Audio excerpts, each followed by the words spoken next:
Hello everyone, how are you doing? This is MD Tech here with another quick tutorial. In today's tutorial, I'm going to show you how to hide grid lines from appearing in your Microsoft PowerPoint presentation. So this should hopefully be a pretty straightforward process here, guys. And without further ado, let's go ahead and jump straight into it.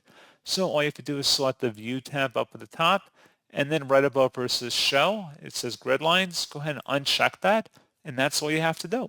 So pretty straightforward process on that, guys. And as always, thank you for watching. I do hope that was able to help you out, and I do look forward to catching you all in the next tutorial. Goodbye.